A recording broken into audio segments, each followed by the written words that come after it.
Before we get into the deep stuff, let's give some basics or some things I want to inquire from the others. Walk me through the Santa Fe Institute. What was it about the time of the math? And this was in the late 90s. So they're not going to hear me on this part, right? We're going to do it both ways? It will not be on the video, but we do have you recorded. Fine. Remember, when you're answering on these questions, I'm not in the shot, and they're never going to hear my voice. So a little bit you got to repeat in your answer, you got to repeat what my question was. Oh, a little bit. Okay. Santa Fe Institute. Why, when you're at the top of your game on Wall Street, do you decide to finance, which was at the time, or endow, or become the donor or sponsor, however you want to say it, for what was considered the most cutting edge group of mathematicians in the world? Action. So Santa Fe Institute in the late 80s, early 90s, I was interested, I was on the board of Rockefeller. So that starts, Rockefeller, it's university formed by John D. Rockefeller to sort of give back to the community. It's east side of Manhattan, except it was old. It was sort of old-fashioned. They were talking about medicine, and medicine by itself was, again, subject to the ideas of science. They were trying to use science to find cures for disease. And I said, no, we need to do something different. We need to start interdisciplinary work. In most... How did a schmuck like you get on the board of Rockefeller? What year was that? I don't remember. Late, I think 89 and 91. So that's one of the most prestigious research places in the world, correct? Yes. Okay, how did a guy like you get on the board of a blue blood, internationally known, hard research, Nobel Prize winners all over the place? How do they pick a guy like you, a trader from, or basically some guy from Bear Stearns? Good question. So I was asked to be on the board of Rockefeller. And I think it was, I was on the board of Rockefeller. There was a money manager who said, Rockefeller needs someone with financial expertise because the university is growing and there's lots of new things. You have to, again, we go back to the original discussion the last time. Up until the mid-'80s or sort of early mid-'70s, the most important thing was your name. If you were Rockefeller, you already were considered to be brilliant. If you were head of General Motors, it was your reputation. It was who you knew, who your family was, what was your character. And then in the mid-'70s, basically, if you remember, you probably had a calculator.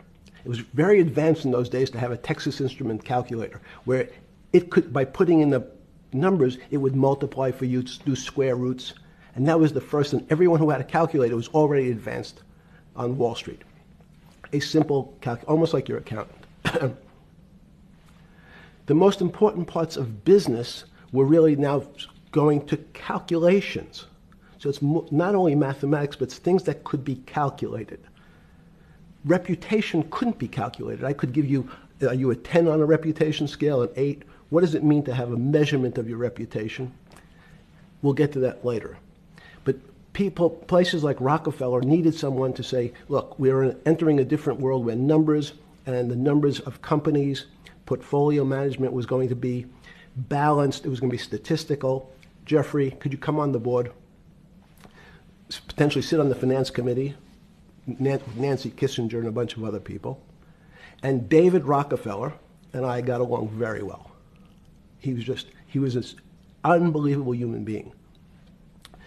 Respectful to everyone. He introduced his driver as his colleague, not his driver. He would never say, this is my driver. He said, it's my colleague. And David started to explain to me world politics. So David would say, Jeffrey, money is going to be sort of the most important things. People don't understand money. You seem to have this knack for money. I said to David, tell me about your life. What was the worst and the best part of your life? So David said, when I grew up, everyone knew I was a Rockefeller. They didn't know that my father told me he would not leave me a dime. No money. But every time we went out to eat, me and my 5 friends in school, they would leave me the bill. They would expect me to pick up the check because I was a Rockefeller. And he said, I was chairman of Chase Bank. And he said, I remember like it was yesterday, one of the headlines in Time magazine said, David, please fire yourself. So he thought that there was a world that existed that would be a combination of both politics and business and leadership. What do I mean? He formed something called the Trilateral Commission. The Trilateral Commission is some spooky stuff. People said it was the Illuminati, there's some mystery about it, people that ran the world. It was politicians, but David said most countries, the politicians get elected for 4 years or 8 years, separate from the royal families in England or in the Middle East. Someone's there for 4 years and then they're not there anymore. The most important people to have stability and consistency would be businessmen. So he formed this Trilateral Commission of businessmen and politicians from 3 major continents. So it was the North Americans, the Europeans, and the Asians. So he said to me, would you like to be on the Trilateral Commission? Now, I was 30 years old, 32 years old. I said, great. And he said, well, you have to fill out this application so they have your bio. And I looked at the list of people, and it was Bill Clinton, former president of the United States, Paul Volcker, every great leader in America, the Asians, the Japanese, and with a very long description of their history. And they asked me to fill in what I would like to have written. And I wrote Jeffrey Epstein, comma, just a good kid, which I thought was funny, nobody else did. So in answer to your question, at that time I recognized around the world that monies and currencies were not really well understood. But again, it was only numbers. So numbers, and I'll get to the fact that it was bad thinking. Numbers are very good. Are most people that you meet, even on Trilateral Commission, when you meet most people, do you find most leaders financially illiterate, economically illiterate? Most political leaders don't come out of a background of finance. Most political leaders come out of a background of being popular. So in some of the countries, in some of the African countries, for example, they might have been a military person. They were a general. In some of the African countries, they might have been a disc jockey. Or in our country, they would have been an actor. The knowledge of money they don't have expertise, they have no degrees in finance. They really, and this is one of the major problems, their expertise, if they have any financial knowledge, is of their own checking account or bank account and filling in their own taxes. So many world leaders who don't really have a financial underpinning make fundamental errors when it comes to money on a country or institutional level. Let me give you an example. If you, Mr. Bannon, if I said your assets increased last year, you'd say, that sounds pretty good. And I'd say, what does that mean to you? You'd say, well, I have more money. I guess I'm wealthier. I'd say yes. And if your debt increased, would you feel wealthier or poorer? You'd say, well, I don't want to have increased debt. I don't like the idea of that sound, increased debt. Now, that and world leaders understand when their assets go up, they feel better. However, institutions like banks, things that people don't really understand are financial underpinnings of banks. When I say your bank, Mr. Bannon, you have the Bannon Bank, you doubled your assets. Sounds good, but what does it really mean? It means people owe you more money. You don't have any more money. What? Yeah. A bank's assets are how much it is owed by other people. That's crazy. So if the bank goes from a $2 billion of assets to $10 billion, it means people owe it an additional $8 billion, but their assets have gone up. So the terminology of assets and liabilities is different for banks. It's not natural. And what most people, and you ask questions about world leaders, there's many people, I think your old boss Mercer understood, there's a fundamental part of money which is called fractionalized banking. And fractionalized banking is something that finance people understand, and the people on the street, and when I say people on the street, that's where I was when I started on Wall Street, would find it impossible to believe. Impossible. Why? Bannon Bank, I give you $1, just one single dollar. In our system of banking, I would say, okay, Steve, I gave you $1. How much could you lend out to your friends? And your natural reaction would be probably something less than $1 because I want to keep something in my pocket. The way our system works is if you as a bank are holding my dollar, you can lend out an additional $8 or $9. No, it's impossible. I only have $1, Jeffrey. We have something called fractionalized reserves, which is if you have 1, you can lend out 9. That's the way our system works.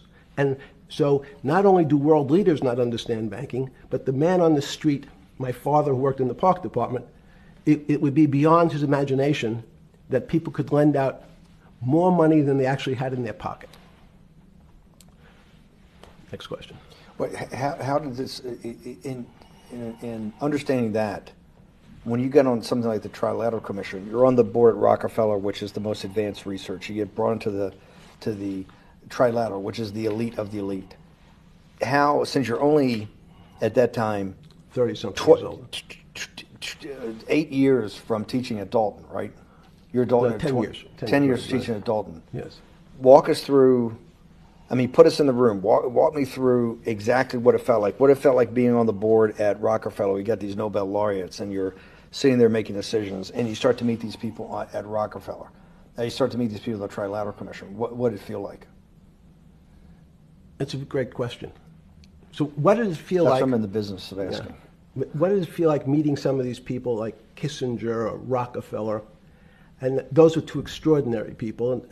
But in general, I think the question, the people on Wall Street, I tell the story, the first day, one of the first days when I was in Wall Street, someone said to me, would you like to buy ATV? And I was looking in the brochure and I couldn't figure out what stock had a symbol of ATV. And when I finally said, well, I can't find it. And they said, what's the matter with you? Do you want to buy ATV? Which is, he was selling hot televisions, stolen televisions from the floor of the American Stock Exchange, referred to in common parlance as the televisions fell off the truck. So I knew what that phrase meant from Coney Island.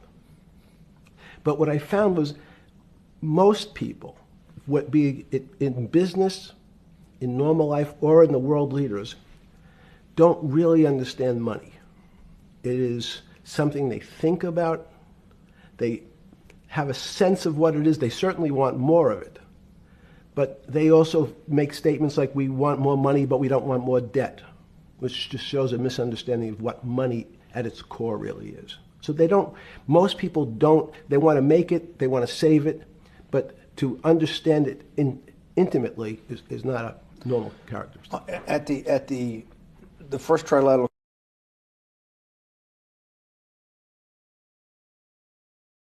or something?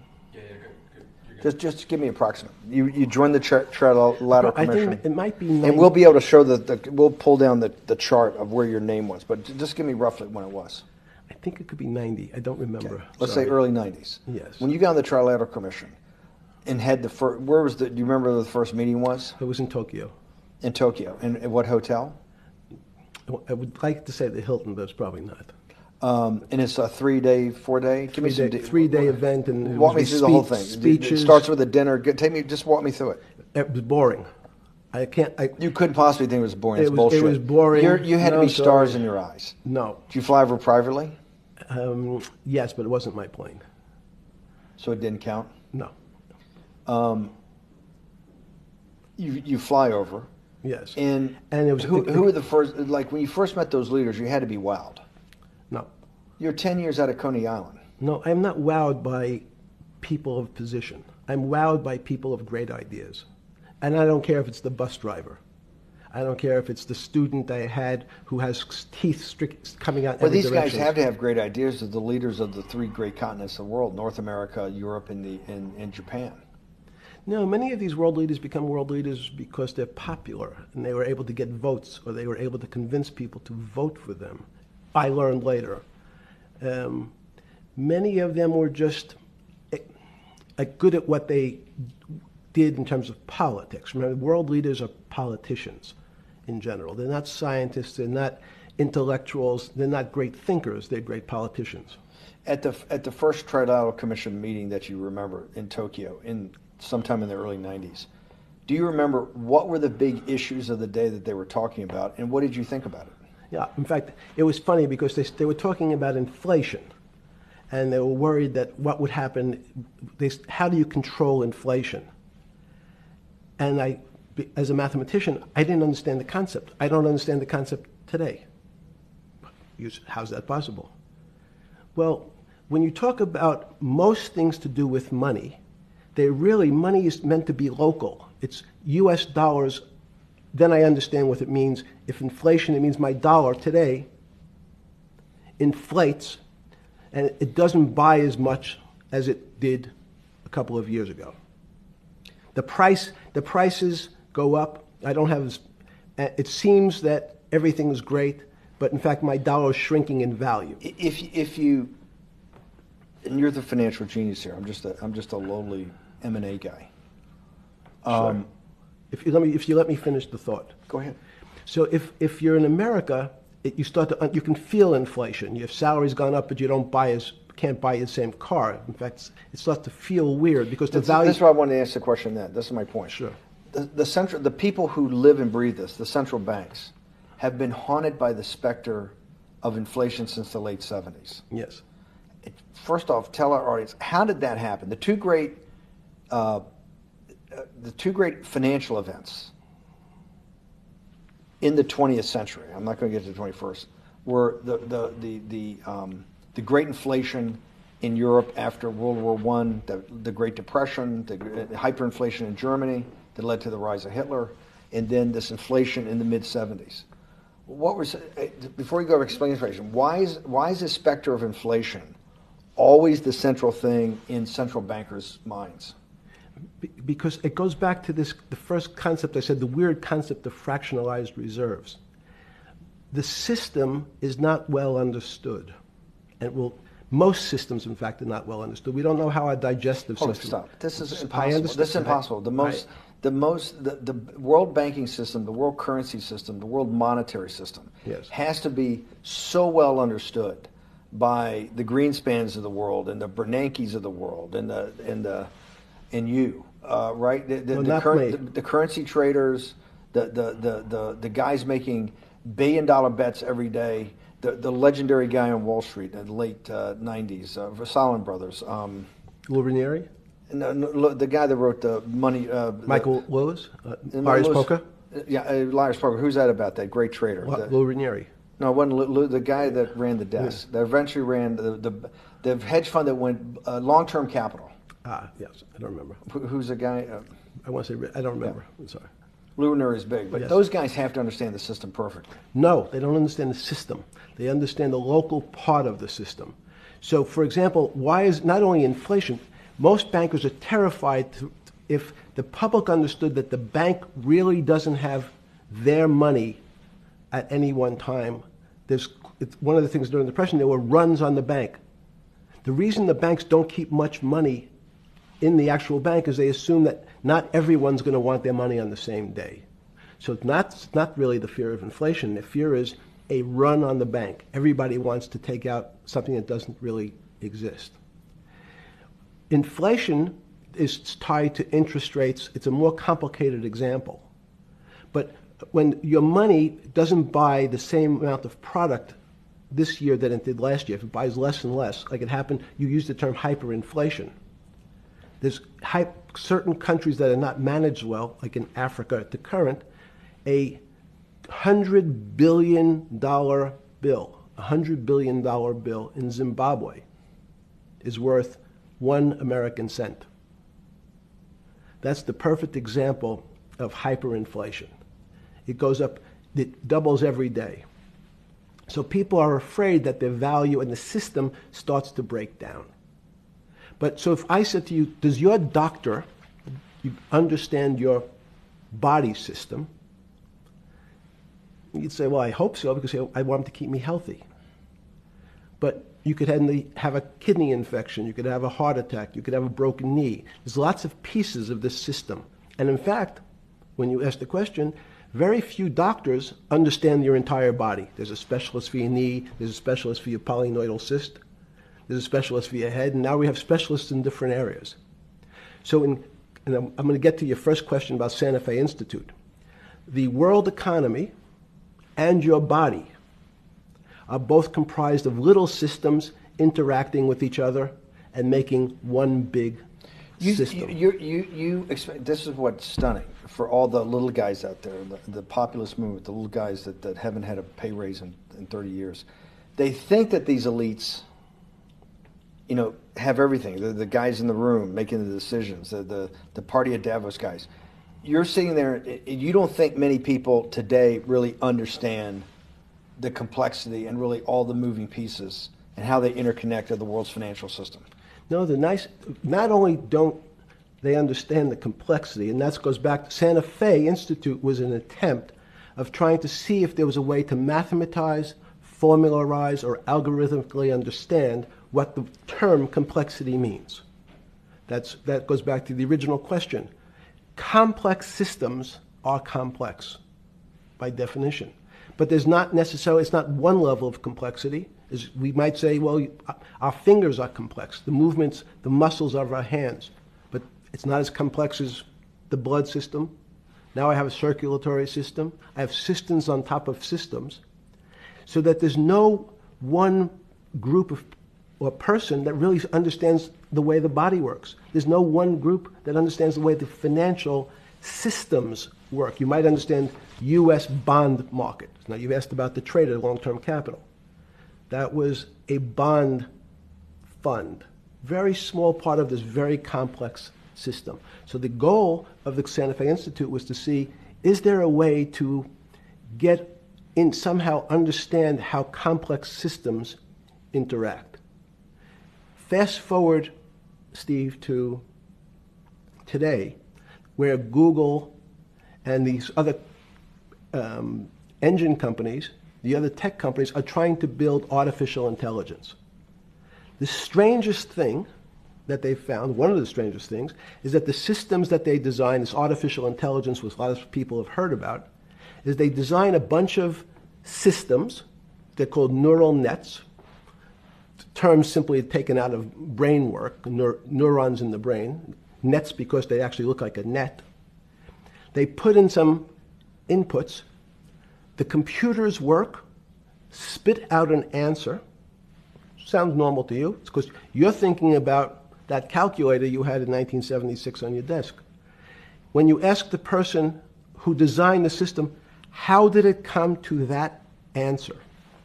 How did your neural net, can you show me the calculations?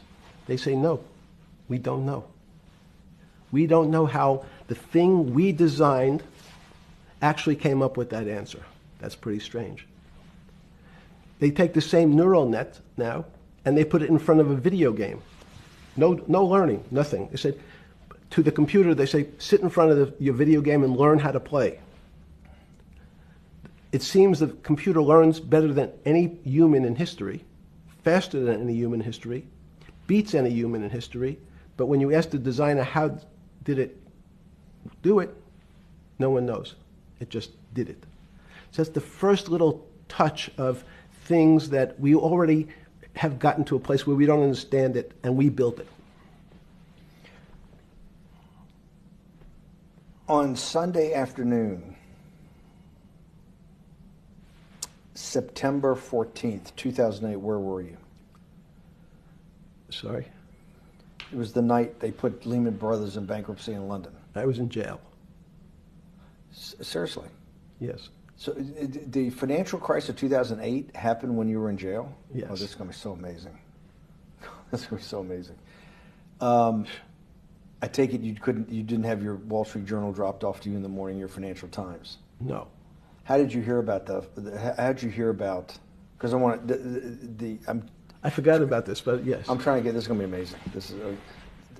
Let's go back and do that again. Sunday afternoon, because I want to find out about people, the geniuses understanding the complexity of the financial system.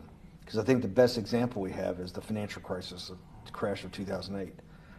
Sunday afternoon, September 14th, I think it was, 2008, is when they were working feverishly in Midtown Manhattan at the Lehman Brothers offices and at various law firms around town, and with the Secretary of Treasury and the Federal Reserve, what they're going to do with Lehman. They decided they weren't going to save it. And so they prepared to put it into bankruptcy at the open of the market in London the next day.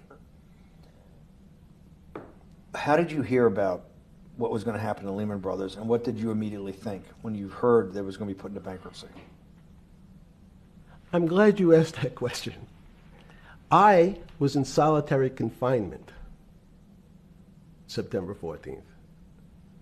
And again, some of the public stories about the wonderful time I had in jail and my work release, which didn't come till months after.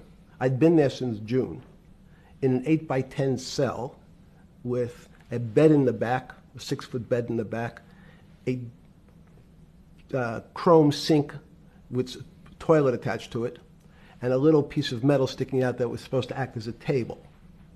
Now, since I was in jail, there were no books. Why? There's no library. No library, but you're in jail. No, I was in jail, not prison. So in jail, I was in a place what's called the Special Housing Unit, which is for the roughest, toughest, meanest people. They had put me there, they said, for my own protection. So I was in a 8x10 cell with a little slit in the door where they would serve my food on a tray about 9 inches by 4 inches. And then as soon as I finished eating, they would take the tray and close it down. And one of the guards said, do you understand there's Wall Street's crashing. I'm worried about my pension fund. What should I do? And I said, sorry, Wall Street's crashing? What's happened? And he said, there's some crisis and some companies are going bankrupt. I said, are you sure? And he said, yeah, it's all over the papers. We're all terrified we're going to lose our life savings because we have either a 401k or our pension funds. We don't know anything about money. Mr. Epstein, can you tell us, like, what's going on? Am I going to be able to afford my children's education? Am I going to be bankrupt like this company called Lehman Brothers? And there's another company in the front page today called Bear Stearns. Oh, no, I said. Why? Because that's the company I was a partner in. And in fact, that was a company I had a very large investment in. So, as a great story, I didn't have my Wall Street Journal, but in the early mornings, you're allowed to make 2 phone calls, collect. And when you pick up the phone, you can dial a number, and when the person picks up, they say, you're getting a call from the Palm Beach County Jail. Will you accept reverse charges? And the person either says yes, and the call goes through, or the person says no.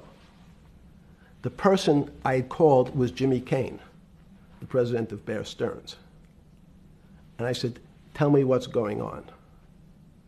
And so that my knowledge of the financial crisis happened with Jimmy, who was at the center of the storm, telling me about what Lehman had gone under, and they were trying to figure out a way, should they bail out Bear Stearns?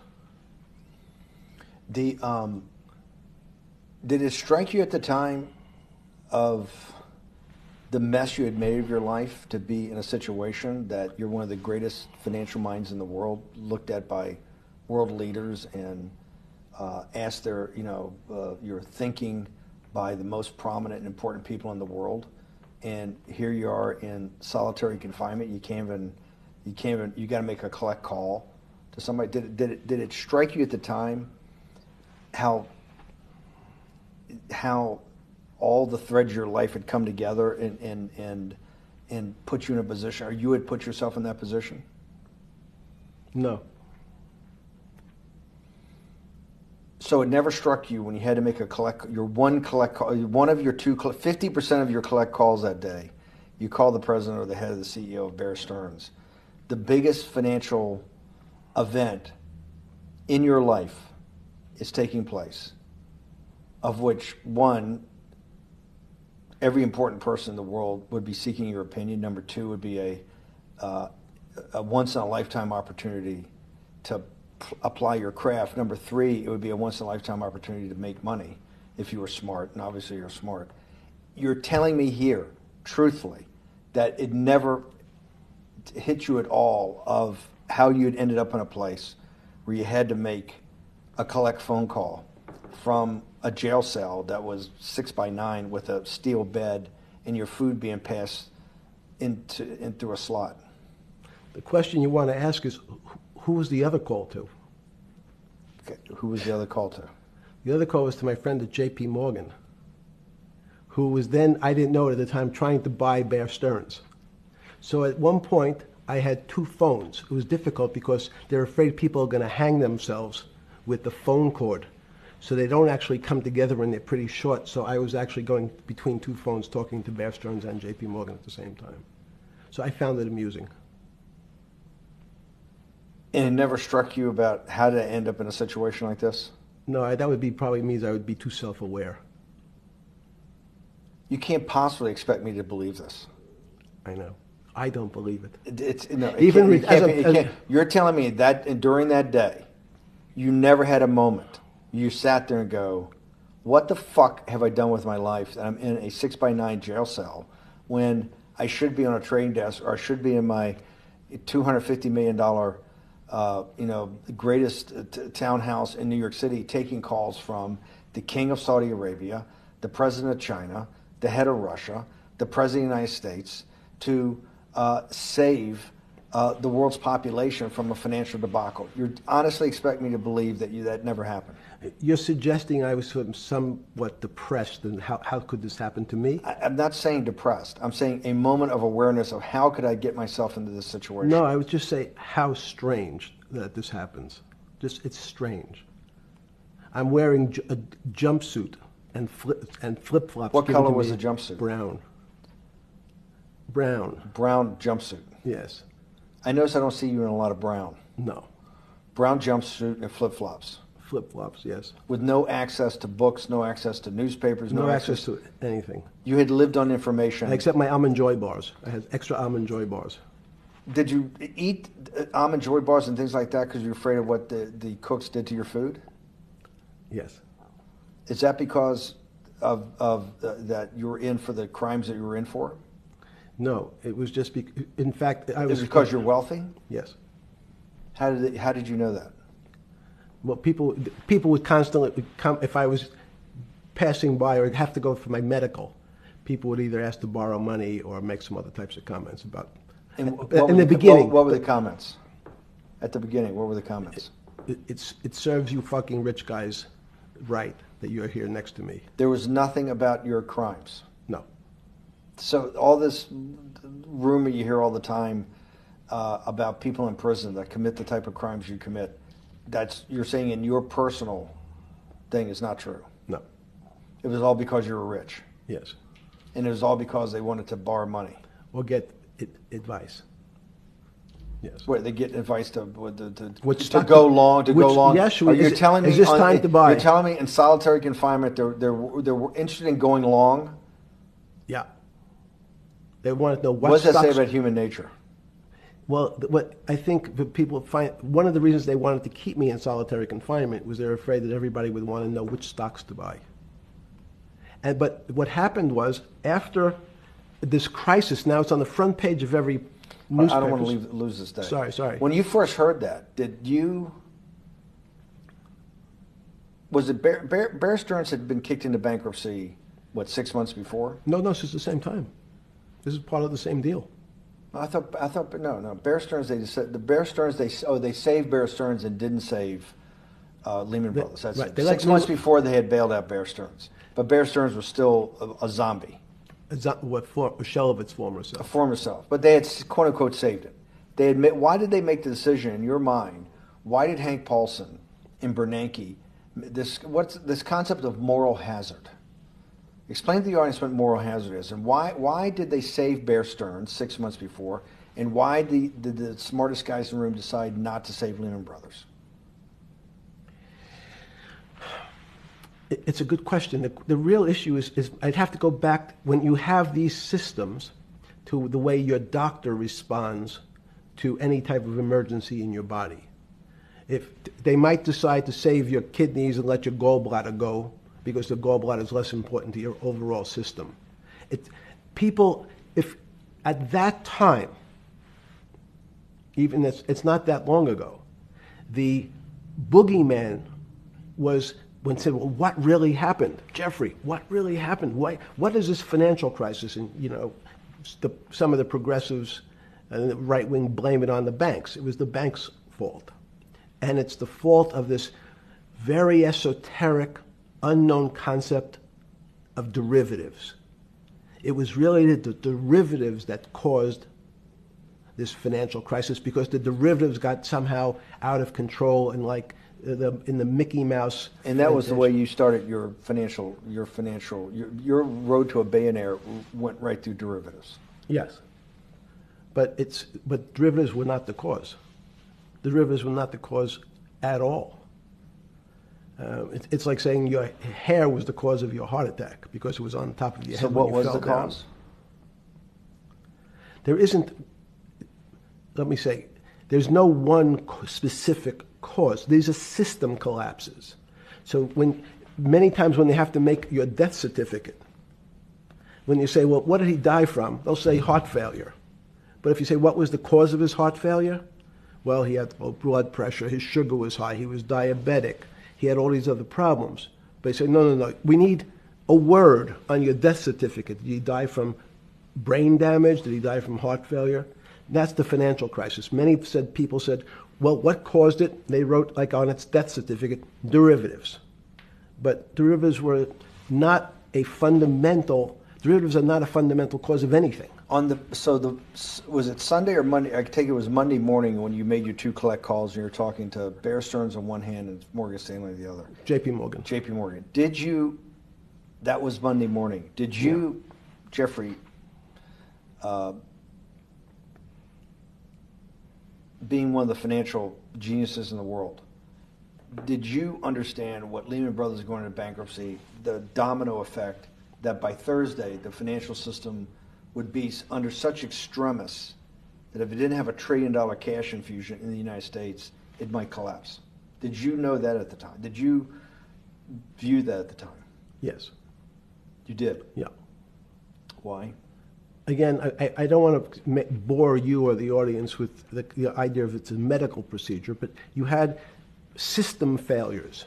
So you'd recognize that if I said to you, did you realize when your father was on the ground and he was clutching his chest and he couldn't breathe, it was a bad situation, he could die.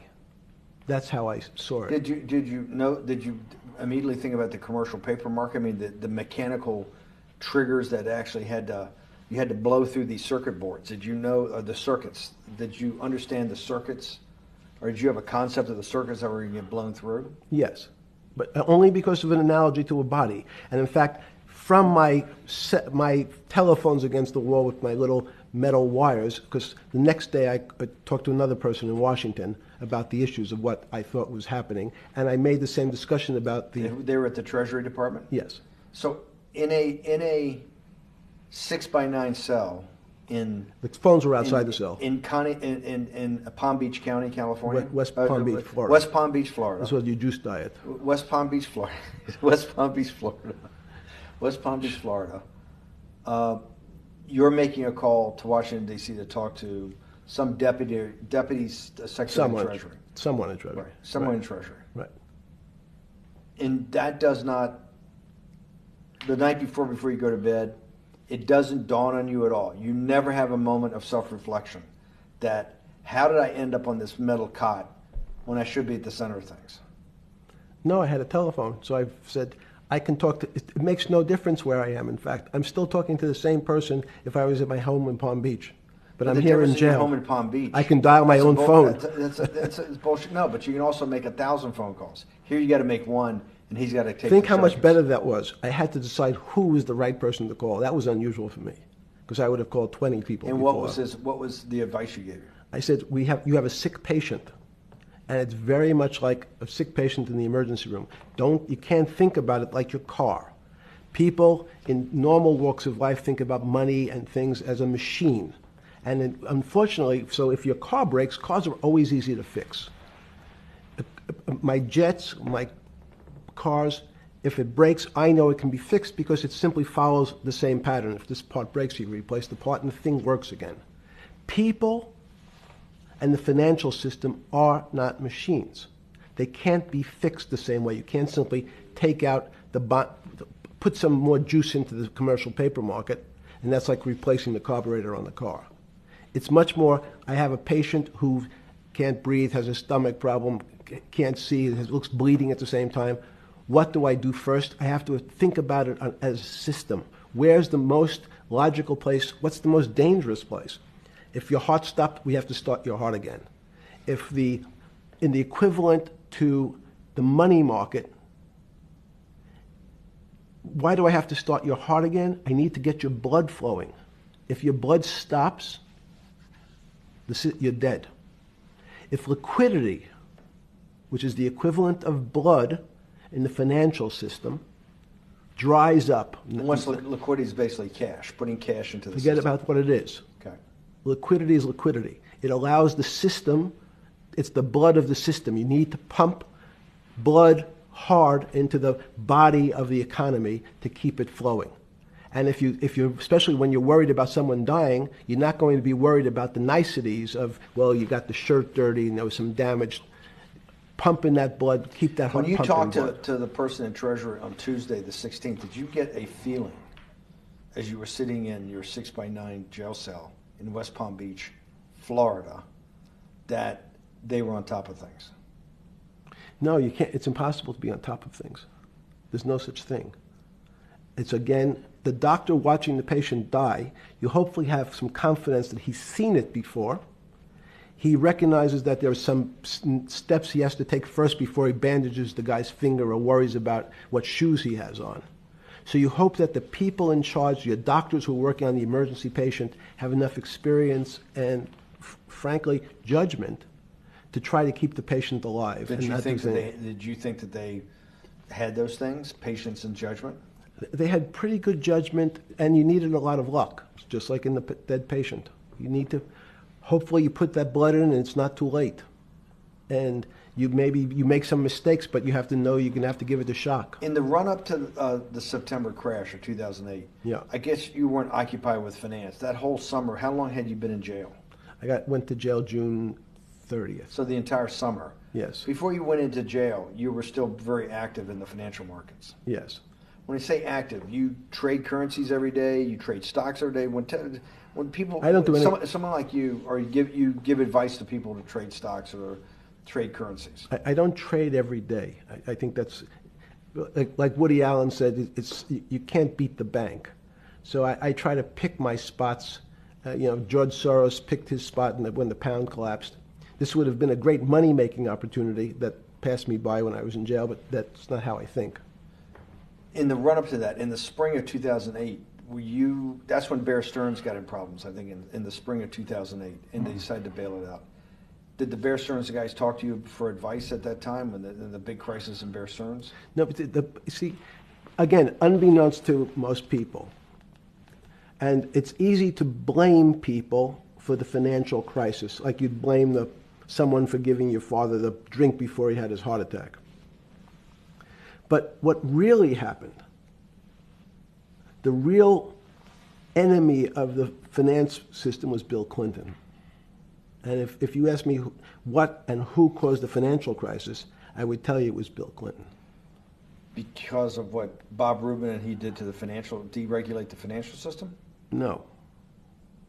Because as of the last time we had our 60-minute interview, you talked to me about home ownership. and you asked me whether everyone should own a home. And I told you, no, it's too risky. So the financial collapse of 2008 is because of hardworking African Americans, Hispanics, and whites who wanted to have a ownership stake in the society that all rests on their shoulders. They're the culprits. No, not at all. Okay, then I didn't say they were the culprits. I was pretty clear it was Bill Clinton. Okay. Why was it Bill Clinton? Because Bill Clinton wanted to get votes from those people. And he sold them the idea that instead of renting in a house, and historically the values of houses have gone up, and he said, you guys in these local communities who haven't been able to afford a house before, I'm going to show you a way. I'm going to give you a way, because I'm sure I'll get your vote, that you can own a house, because I want your vote. So what we're going to do is I'm going to let you buy a house, Mr. Bannon, when you really, you're right on the border, maybe, or not even on the border. Your credit is not good. Okay, let's be honest. And it's not my fault, it's not Bill Clinton's fault, but whatever happens, at the moment your credit score or whatever it is, your credit's not good. Now, normally, you come to me and want to borrow money, I'm a bank, and I say, I'm sorry, Mr. Bannon, I can't lend you money because your credit score is not up to where it needs to be. Hopefully, if you work harder and clean up some of your problems, it will be. But no, what I say to you is, I'm going to figure out a way to lend you, not give you. I'm going to lend you money anyway, though you don't have a good credit score. And don't worry, I'm going to get rid of the term that you don't have bad credit. Bad credit sounds pejorative. You don't want to be a person. Sounds judgmental. Yes, sounds judgmental. So what we're going to do is we're going to call your credit situation subprime. Oh, nobody knows what that means. Subprime. That means prime is good credit. Subprime is not good credit, less than good credit. So we'll call it something that people really won't follow, and we'll tell you what. We're going to have people lend you money, though you are a subprime borrower, and I will figure out some government agencies to guarantee your loan, though I don't think you're a good risk.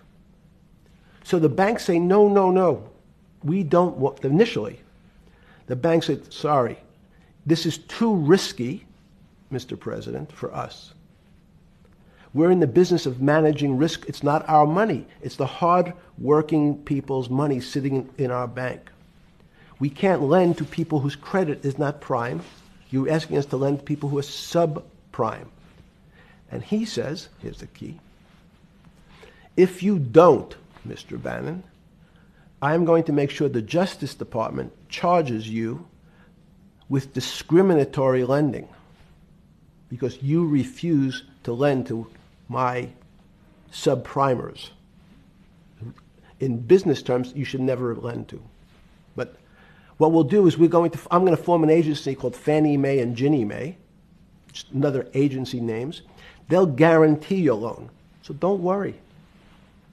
Don't worry. You don't have to pay it back anymore. Even though and maybe you don't even have to work as hard anymore. That's probably a harsh statement, but these players, these two big firms, Fannie Mae, will guarantee the fact that that bank will receive its money. Now, the bank says, wow, best deal in history.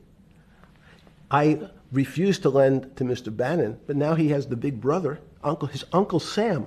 He went to his Uncle Sam, and Uncle Sam says, I'm guaranteeing it.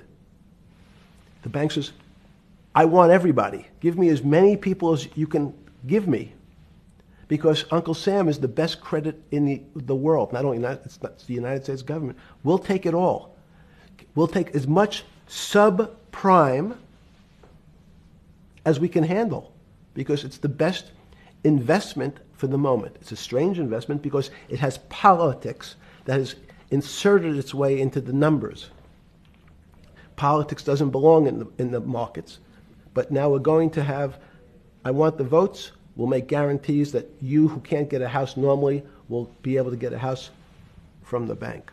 The bank says, this is the best deal in history. We will package 100, 300, 1,000 of you subprimers, and we'll sell it off to somebody else. And the whole system becomes mired in subprime mortgages. That's becomes the What do issue. you mean mired? There's just too much supply. It's a supply-demand problem. You get too much supply. No, it's a very good question. What does too much supply mean? Well, then you get to people, go back to your first question to me. Government leaders. Government leaders know if they're good, and they can do mathematics, they can balance their checkbooks. So certain people in Congress said, well, how do you value these subprime mortgages? The banks say we've been valuing them the same way we've always valued them for the past 20 years. The accounting firms, there's something in this country called GAAP accounting, which is a standard type of accounting. And we account for them the same way we've always accounted for them. If we paid $1,000 for your mortgage last night, when we put it on our books today, we're going to say its value is $1,000. It makes sense. I paid for it what's its value? It's $1,000. That's what I paid for it last night. No. The Congress people said, that's not really a good answer, you know. That doesn't give us confidence that you know what you're doing. Because what happens if you have to sell it tomorrow morning? Something's happened and you have to sell it. Remember, there's kinds of stress tests. Would you be able to value it at what you paid for it the day before? And Wall Street says, that's not the way you can think about this. This is crazy. We always value things at the cost from the day before. And they changed the accounting method, in essence, to say not what it was worth yesterday, but if I have to sell, what would it be worth? That's impossible. So what happens is every bank now has to value something they bought yesterday at lower than they paid. Never before in 20 years did they have to do this. So something they bought at 1,000, on their books was 1,000, is now 990. That starts to, you asked the question about what did I start to think about. Something's 1,000 and 990, this person now has to value it at 980. When did you first start to get nervous, understanding Bill Clinton in all this? Did you change glasses? Yes. Okay. I changed shirt. I saw the black. Are you okay with the? Yeah, great. I think we're going to have all kinds of changes. I'm experimenting. Yeah. Okay. When did you get a feeling? Did you ever anticipate, before it happened, something like 2008 could happen? No. How could that be?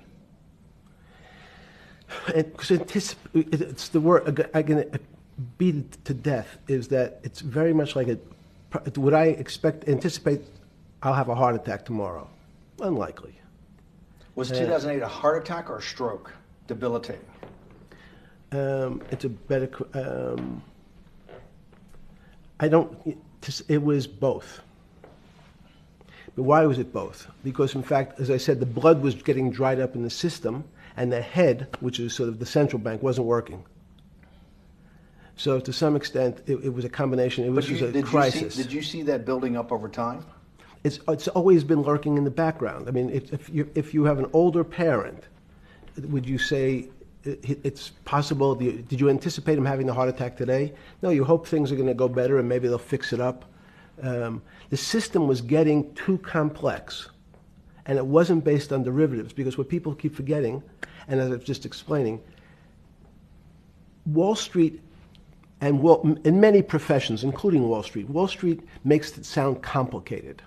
They don't want the little guy to understand what they do because they make so much money and they don't do very much. So they couch it in words like derivative and stock options and commodity futures and different types of contracts. It's all fairly, everyone is capable of understanding it. It is not complicated. But Wall Street, because they make so much money from doing fairly simple things, needs to make it more complicated than it really is. We had a very big recession in the early 90s based upon real estate and Japan basically imploding. Let's again, Okay. you had a recession in the 90s. I don't know what it's based upon. It's always interesting to look back and say, separate from there's certain triggers, like there, in the 70s there was a... What do you think it was based upon in the 90s downturn? It's clearly there was a huge downturn. No, I know there was a downturn. That's what I know for sure. I don't. That's a fact. That's all. Everything else is sort of speculation about why did he have that? I understand that, but Sorry. there's some speculation that has 0% probability of being true, and there's others that have 90%. In the range, when you look at the range of alternatives of what could have caused it in 90, and what I'm trying to do is get you all the way up to 2008. Look, Sure. You're the smartest guy in the room, right? You know that. Do you think there's anybody in the world today? Oops, this is going to be a bad question. No, but do you think anybody in the world today, the Alan Greenspans, the Bernankes, is there any central banker you know, any partner of any Wall Street firm, any guy running a trading desk, and I would take it that would be, or anybody at a Larry Fink at BlackRock, Steve Schwartzman at Blackstone, the top 100 financial guys, and let's throw in a couple of Nobel economists, and let's throw in the best professors at Wharton, at Harvard, at Stanford. Do you think that there's anybody that understands money or understands the world's financial system as good as you? There must be. But it doesn't come to the top of the head. No. Okay, fine. Now It's that not now that I've gotten that, let's go back to 1990. In that arc from the fall of the Berlin Wall to 2008. Good. We started with the implosion in Tokyo of the Japanese economy, Japanese financial markets. We had the huge run-up in internet stocks, right? We had the implosion of that in 2000. The bankruptcy of Drexel Burnham in 90. Mm-hmm. Implosion of Japan, huge run-up in equity markets for the internet, implosion of the internet in 2000, 10 years later roughly. Mm-hmm. And then this run-up through the Iraq War and all that, the run-up to 2008. Every 10 years, it seems like, we're in some sort of 10 years before the 1990s was the 70s. You sound like an astrologer. Okay. And not a finance person. You're not a mathematician. It just seems to me a pattern of every 10 years. That's misleading. That's exactly right. Because people like to see patterns. People like to see patterns where there are none. So a pattern of a financial crisis every 10 years is just in my mind. Yes. Long-term capital, that had to be bailed out back in the late 90s when everybody panicked. And that wasn't that bailout today would look small, and it was $5 billion or was $30 billion. Businesses fail all the time.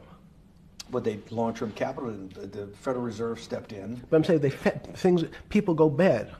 Things go bad all the time. Yes, you're correct. The audience is watching this, the little guys, they go bankrupt all the time and nobody gives a shit. You know why? They're a little guy. But when long-term capital management goes bankrupt, or Bear Stearns goes bankrupt, or Lehman Brothers goes bankrupt, people care because it's an unfair characterization. Why do you say that? Because again, it's the complexity of the situation. If you think about you have a complex system. You have your body. Now, in fact, the little guy is my finger. This is. And Bear Stearns is your heart. That's correct. The banking system is my heart. The system, I can't risk my because remember, it's not only my. You haven't been able to name. Hang on. You haven't. Hang on. No, hang on. I was trying to hang. I wanted to see if the hang on worked. No. You haven't been able. You're not good enough yet. You're like junior wizard trying to do it. You haven't. Yes. I'll say, since we can't name another guy that's as good as you. There may be a couple out there. You're not bragging. You're humble. It had to be sometime. Please tell me there was some time before you went to jail and basically got cut off from daily information in the summer of 2008, that you started to get very nervous that this complex system, that something was deeply wrong? Okay, first, let's go back. When I say no one understands the system better than I do, it doesn't mean I You always understand. sound like a doctor. You're afraid he's going to get sued for giving a thing. Yes, you're not, no. you're No, not no, taking no. on any liability. There's no contingent liability here for Yeah, your no, answers. no. But the word understand is the problem. Okay. I don't understand the system. So I don't understand the financial Will you system. please stop? You cannot sit here and Yeah, tell no, me no. what we just went through. I'll go through again. The hedge fund managers, the money managers, the central bankers, the commercial bankers, the heads of the investment banks, the heads of all the trading desks, the top economists, and I'll throw in the business school lecturers at Stanford. Of all the top 200, 250, you can't name at the top of your head the guys are at least at your level. You have to understand it somewhat. No. Sorry. We all don't understand it. No one understands it. It's a miracle. That's part of the problem. It's impossible to understand. That word understand simply means if this happens here, that will happen there. It's predictable. Understanding means it's predictable. It's not predictable. That's the problem. In complex systems, that was the fascination. Is there a way to tease out some level of predictability? So even No. In fact, you would ask the question. It's a great question, which was it a stroke or a heart attack? Now, most people don't know that before they were going to have a stroke, they had a stroke. They just have a stroke. Do they understand why? In hindsight, you go back and you can make lots of explanations. It might sound good. And if you're talking to the working man, you're using language that he'll never understand. It's complex. So he, just like going to his doctor, he says he has a gastrointestinal problem, or he has diverticulitis, as opposed to saying, you had a stomach ache, you ate bad food. People don't like to say it in normal, everyman terms. The system had a stroke, and we don't know why. But you just, okay. Hardworking people, and there's a great social benefit, would you not agree, with having people having ownership in the system? When you say ownership in the system, it doesn't mean... Let's start over. Okay. So flip Sorry. over your phone too, because Yes. I don't want anyone to see Yeah. on your phone. So maybe flip it down or something. Yeah. Yeah, who knows what the fuck comes up with that phone? That's correct. Which one has sent you? KSA. I can't not believe I've got the magic moment when you're in fucking prison or jail, wherever the fuck it is, It's in crazy. solitary. Now, there's a funny part to that we missed, which is So said... go ahead, tell it. The funny part is Yeah. what you asked me... Is there anything funnier than that? No, no. For black humor, it's I don't make any black comments. Sorry. You asked me what I was wearing. That's right. You're too wrapped up in the Me Too movement. Yes. So I was wearing a brown jumper and a brown pair of pants given to me by the jail with the word trustee on the back. Because you had qualified to be a trustee? Well, the funny part was it was spelled Trusty. So I wasn't really sure. I'd been a trustee in many different operations, but it was the first time it was actually printed on my back and spelled incorrectly. Probably had a higher level of being a trustee at that than you had at all the boards that you were trustees, right? Yes, right, because the trustee meant you get two devices to clean your toilet as opposed to one. Yeah, but it also meant that you had some sort of personal fiduciary own responsibility for oneself, right? In the jail? You mean? Well, that's what being a trustee is. That's where they give you two. Yes, you get two cleaners.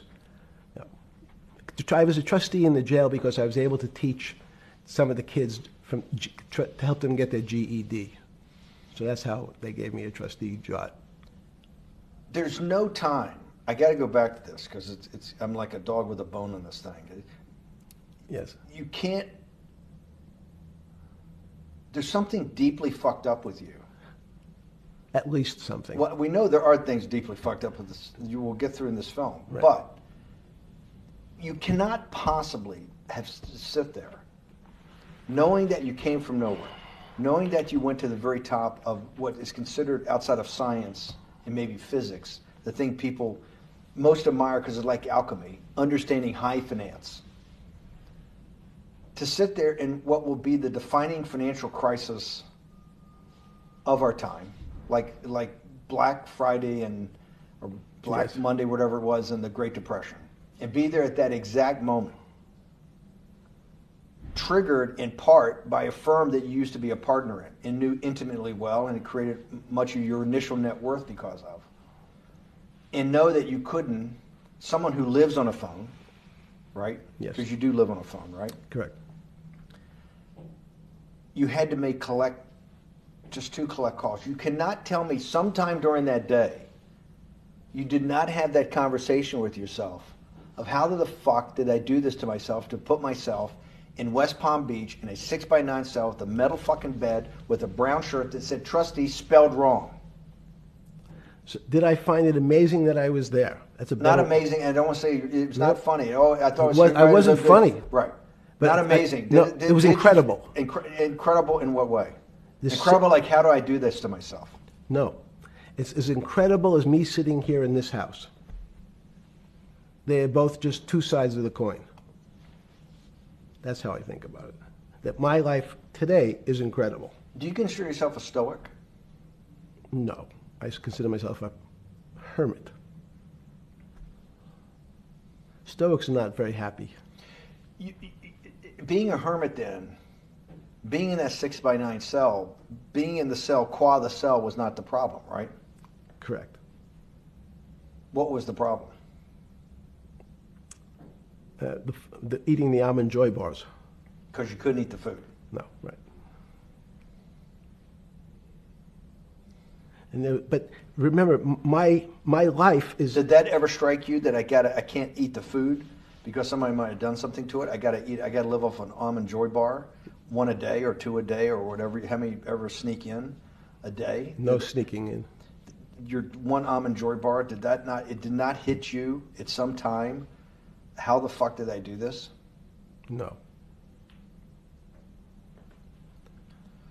Let's go back to the spring of 2008. Were you so wrapped up in your personal issues at the time you were not spending enough time on the financial markets, or were you deeply involved in the financial markets like you normally were? In No, the spring of 08? I was involved. So we're saying that the smartest guy in the room didn't see it coming. No, of course The not. bankruptcy of Bear Stearns, you just thought was a Bear Stearns problem. You didn't see it as systemic. I know you keep harping on it, but it's not. Because you're a mathematician and understands systems. I- It seems that anybody that understands that they had a systemic problem, you would at least be the first on the early search radar. If you're not going to see it, then I'm really afraid, because that means that I always assume there's at least a set of guys out there that have some sort of sense that something's not right. Imagine the guy who has a stroke or had the heart attack. When you ask him, did you feel funny the day before? He's going to tell you, yeah, I didn't feel right. Something was off. I didn't feel right. I had my stomach was right. I felt a little dizzy. I felt a little weak. But if you asked him that day before, do you think you're going to have a heart attack tomorrow? He'd say, no, I just feel a little weak. I'm a little dizzy. My stomach hurts. So these systems, and that's the issue of complexity. What complexity says is that, in fact, everything seems to go along, and people have seen it. One of the great examples of complex systems is sand dunes. In fact, the sand keeps building up. People have seen some, and all of a sudden, one more sand drop, and all the sand starts running down the hills. That's the way I see the financial market. Well, you funded Santa Fe in the early 90s or late 80s? I believe it was early 90s. I can get back to you. But early 90s, Santa Fe was funded for the study of complexity theory. It was math. So let's back up. So why did I buy a ranch in New Mexico in 1993? So that gives you some sense. So I would have funded it in 1990. Los Alamos, which was the high energy lab up in New Mexico, was losing all its scientists. In Los Alamos, it was where Oppenheimer and where a lot of the nuclear weapons program, the bomb. That's where the original Manhattan Project. Manhattan Project was Yes, sir. as Los Alamos, and you bought your property out in New Mexico to be near that? Yes, because the scientists were going to they cut the funding for high energy physics. But the people who worked in Los Alamos would still be in the Santa Fe area. They cut that because this was the Cold War dividend, right? I don't remember exactly why. It was because, again, people thought that physics and high-energy physics really wasn't that important. Because that was about nuclear weapons. No, it was because they decided, which may be not right. This was the same time that Murray Gell-Mann came up with the term quark, Q-U-A-R-K. He picked it out of an old poem, the word quark. But it was mysterious. So they were starting to understand in the 90s that our world of the physics world, there was things that were just unexplainable. They called it strange things. You gave it a name. You gave it some characteristics. You called it had charm, was one of the terms. It had a charm. It had a flavor. It had a color. But no one, Mr. Bannon, understood what it was. Just like the financial system. And you wanted to investigate that. I wanted to see if we could build tools so others smarter than me could help investigate it. And that was the beginning of your concept of the Santa Fe Institute. Yes. And Santa Fe Institute was founded to do study in this type of... Can these areas of strange things be described by some form of mathematics? So that's what I'm trying to get at. The foundational thought, the organizing principle of Santa Fe, yes, in the high physics lab at Los Alamos, right, which had been the headquarters of Manhattan, and the Trinity Project, right, the bomb. Yes. So you're talking about the elite, the high priest of physics. Of physics. Yes, sir. Which high priest of physics, some subset of that is also mathematics. Yes, they're both similar. Project out. One of the tools you want to do is to make sure that in this complex system, the finance system, I'm doing a lot of this for philanthropy and a lot for the good of mankind, but also to be able to understand this complex system, the most complex outside of maybe our body, of the financial world. Yes. Did they create tools, or were you smarter in than the mid-aughts, 15 years later, than you had been then because of work that was done at Santa Fe? No, it was great. But in fact, most of the money, most of my philanthropy in the area of can you describe things that appear to be unexplainable by mathematics, and can you fund people who have new ideas? And unfortunately, when someone thinks they've been able to, there was a man, Stuart Kaufman, when they think that, okay, I figured out how to be able to predict the unpredictable, what appears to other people to be unpredictable.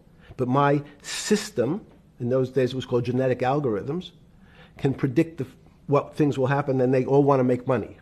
So they use their systems to try to figure out, they know they have figured out the way to make money because they figured out the unexplainable. They try, they go bankrupt, and we start again. So with a cold view, what I've come to realize is that the attempt to mathematize, formularize, or what in your prior work, to understand what really is, in today's world, still unexplainable, is impossible. They're miracles. Your first head of Santa Fe was Christopher Langdon, I think. Langdon from Australia. But Murray Gell-Mann was Murray Gell-Mann was the funder. He was the rock. Yes, he was the rock. He was a Nobel Prize winner? Yes. Yes, and a wonderful guy. He came out and helped us with the Biosphere 2 project. He came with Chris Langdon. Yeah. Chris Langdon was the operator, the day-to-day guy. Chris was doing artificial life. Right. Murray tried to lead his own artificial life. Yes. When Chris came to Biosphere 2 for the first big conference we had in 1994, he was one of the most impressive guys there among all the world's elite. Kew Gardens, the Lawrence Livermore lab, the labs at Sandia, all the major universities, Lamont Doherty, all the big Earth observatories, Woods Hole. What set Langdon apart, I thought, and the reason I invited Santa Fe to be part of it, was Langdon actually made a presentation that everything, and he was making this to scientists, a lot of marine biologists, a lot of people that were just beginning, Wally Broker and people who were just beginning the study of climate change, at that time called global warming. That he made this compelling presentation that everything's really mathematics. Yes. It's all just back to math. And you have to, all these experiments you do, you're not, one of the reasons they're not considered by the high priest in physics as being real experiments is that they don't have a mathematical basis to it, and everything has a mathematical basis to it. Langdon seemed like a radical visionary. What happened to that concept? You go back 350 years. So you have Isaac Newton, you have Leibniz.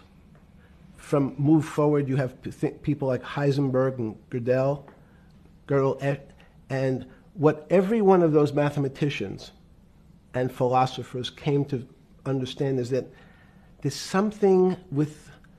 numbers can describe certain things, approximate certain things. But in fact, trying to put measurements and numbers on other things that are really unexplainable is folly. 300 years ago, they said that unexplainable realm was God. And people who attempted, in fact, to explain the unexplainable, who said, yes, I understand the unexplainable, were charlatans, they were the occults, they were the astrologers, they were the con men. Alchemist.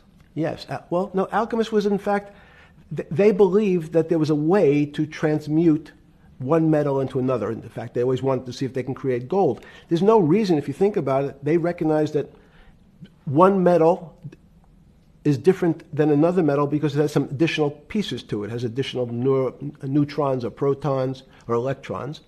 So because they thought it was a machine, they believed it was a machine, if I can take 5 protons and add 5, that gives me 10, I should be able to get gold. Move everything around inside these systems, the molecules transmute one molecule into another, and if this molecule I've transmuted it into is gold, I'm a rich man. It's back to money. But there's something strange happens. Isaac Newton says, this is really weird. If I want to push a ball on the table, I have to touch it. Maybe I have to blow on it. But I actually have to push one side of the ball or the book to move that side. I'm pushing here, and obviously this thing is what appears to us humans to be solid, so it moves as one thing. But the only way to get something to move was to touch it or put a force against it. Okay, seems to make sense. Everybody has that experience. I want to lift a glass, I lift it. If I want to push a ball, I push it. If I want to pull a ball, I pull it. But he recognized when the ball fell off the table, it went in a different direction. How's that possible? Nobody pushed the ball down. And he says, this is crazy. Why did the ball go down? I didn't push it. I just let it go. So someone's pushing the ball. Because I know that I am confident that the only thing that gets something to move is with a force that pushes. So there's a force that's pushing the ball down. In fact, he called it gravity. He measured how fast it was pulled, but never was able to explain why it happened. How is it? What is gravity? It's this. Everybody says, well, why did the ball fall to the ground? Because gravity took it. But what's gravity? That's, as Feynman would say, that's the name of the thing. We have no idea what it is. This goes to Santa Fe. They were trying to explain the unexplainable. Can we measure? Can we figure out a way to predict the stock markets using these types of chaos complexity? Before we get there, let's walk back through it. Let's go back to Newton. Sure. Pre-Newton and then Newton. What did Newton solve that for millennia up to Newton had not been solved? And then I want to go forward all the way to Santa Fe and what they were trying to solve. Let's start with just 2 or 3 of the basic guys, but let's go with Newton. What pre-Newton it was what, and then why is Newton such a genius? In such a in the, I think mathematically they told me one time, I've seen there's been 115 billion people roughly that have lived on the earth. And of that 115 billion, Newton. Are you sure that's a number? That sounds a lot very high. We only have 7 now. I think in the history of the earth, I think I'll pull up the stat for you, but I think it's 115 billion people. They figure that probably is inflation. That's why you have lived on Earth. But he's one of the handful of the most important. What did he solve for? Why is he so important for how we live today? And then we want to go through Leibniz and the other 2 or 3 other major ones to get us to Santa Fe? Well, it's a long journey. This is the heart of what we're trying to do. Let me take a bit of a detour just Okay. a second. What if you went to high school and the last year in your high school, you took calculus? So Isaac Newton sort of invents calculus. Well, that sounds invents, mathematicians. To torture seniors in high school before they graduate. Yes, but obviously, no. Yes, the answer is yes. Certain people could never do calculus. Why is that? Why is calculus so? Why is that the dividing line between, to me, people who can handle that and can go on to do certain things, and people just hit the wall, even if they know math? It seems to me that there's that calculus is the thing that changes. It bridges. That's because it's about the theory of change and the theory of how things change. It's a great question.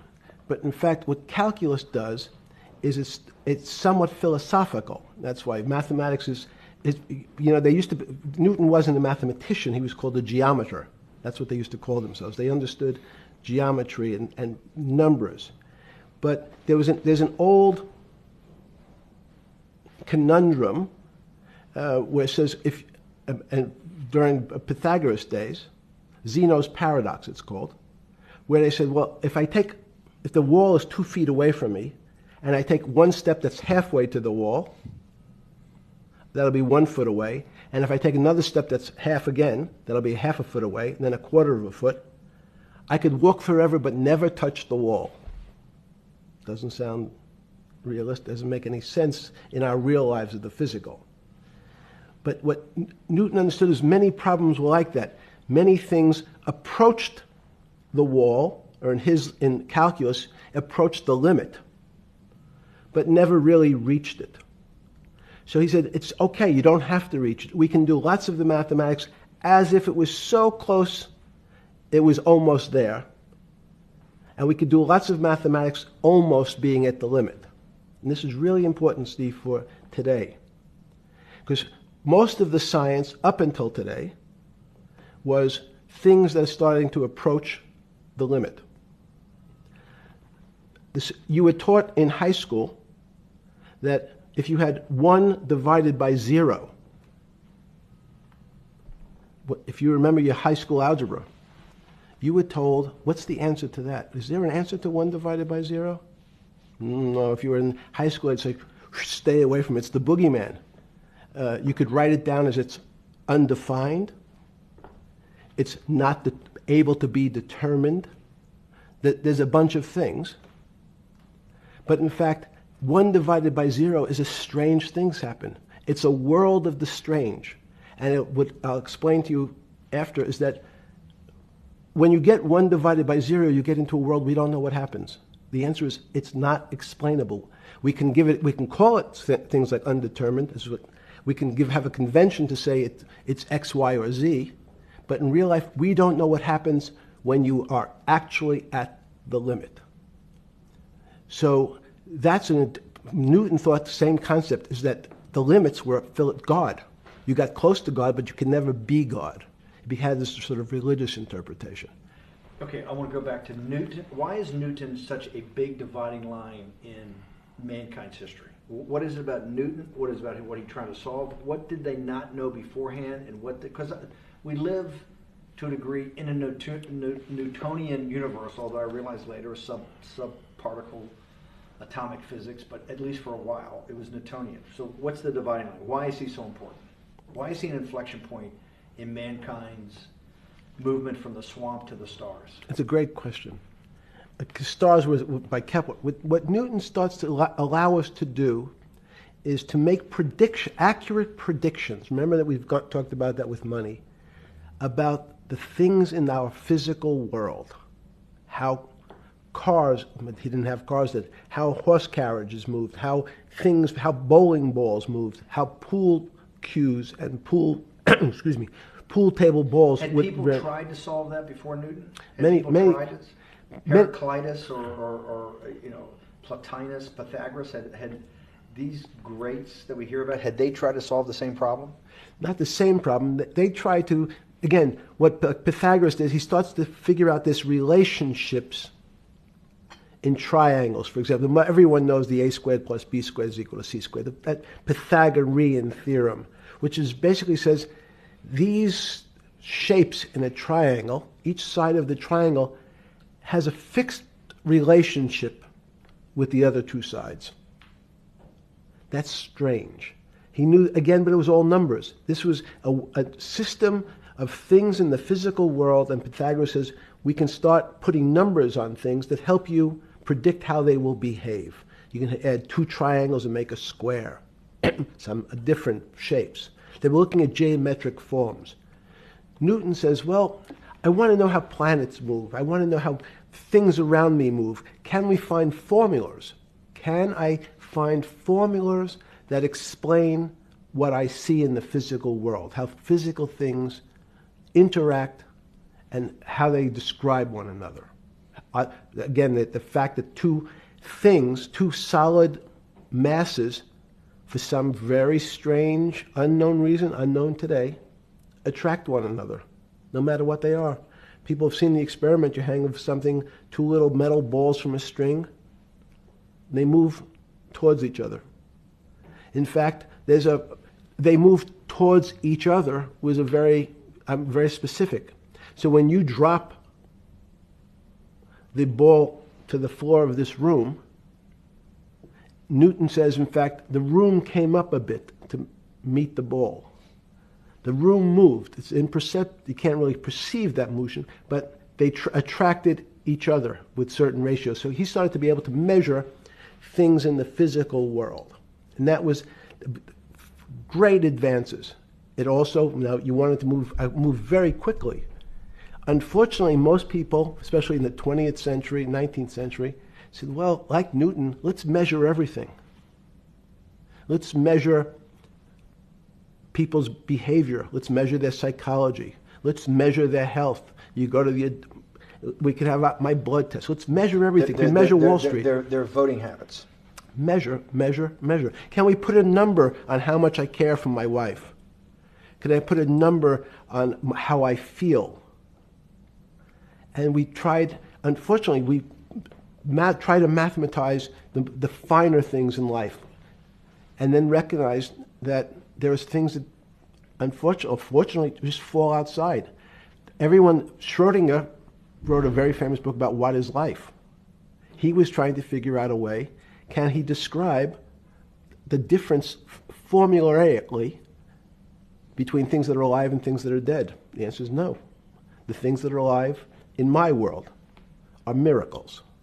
Not magic. Magic has a bad connotation, trying to hide things. You don't believe in the spirit or the soul? That's what animates people, is your spirit or your soul. That's No. Have you ever seen someone die? When they die, their spirit leaves. Their soul leaves, no question. So in There's fact, no question to you about no that. question.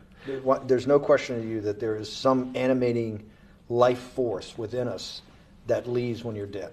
Yes, in fact, I refer to the soul. This obviously a certain the questions in the past, even Because during people would normally think you were soulless. So Thank you. But have you talk about you actually believe in it and have done some thinking about it is pretty shocking in its own right, isn't it? well, again, mathematics, Leibniz thought. So Newton was at Cambridge, and he was the head of the math department, right? He's a professor, essentially. Yes.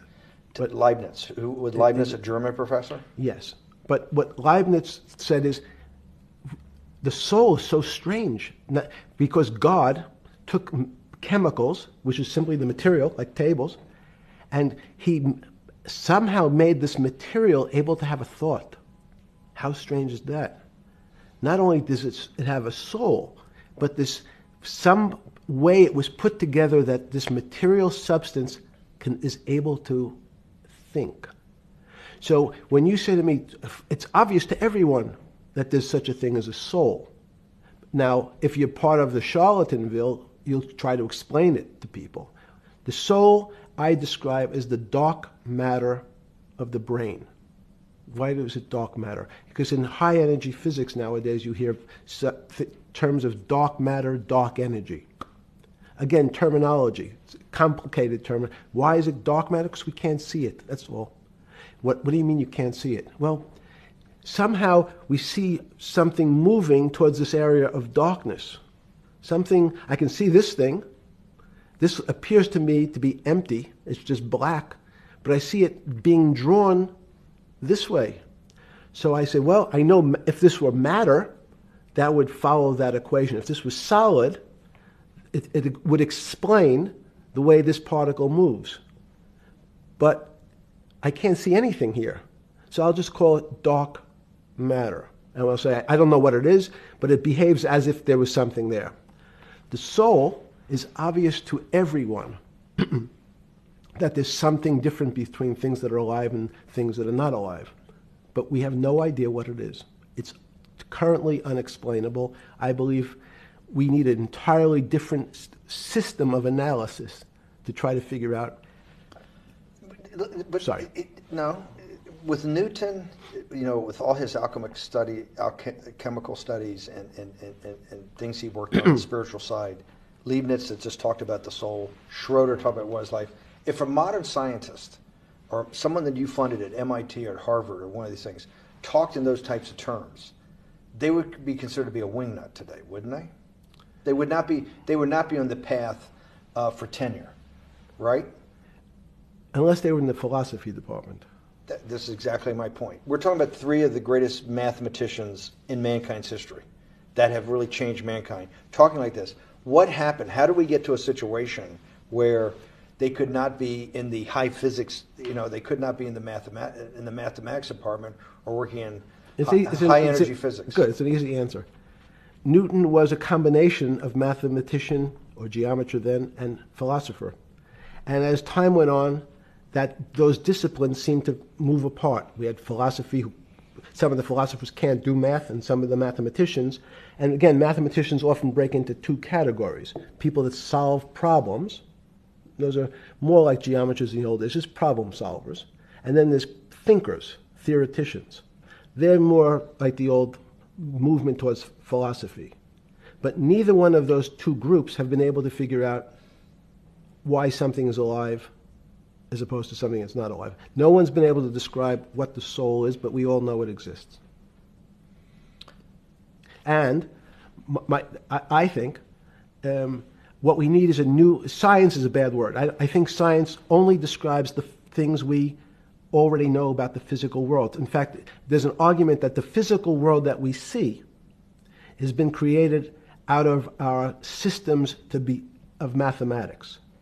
Mathematics, everyone knows mathematics describes the physical world much greater than it should, unless my view, the physical world really comes out of conscious beings that have mathematics. So they create it. This table appears to you and I to be solid. To a bat, because we have light that's bouncing off the table into our eyes, it appears solid.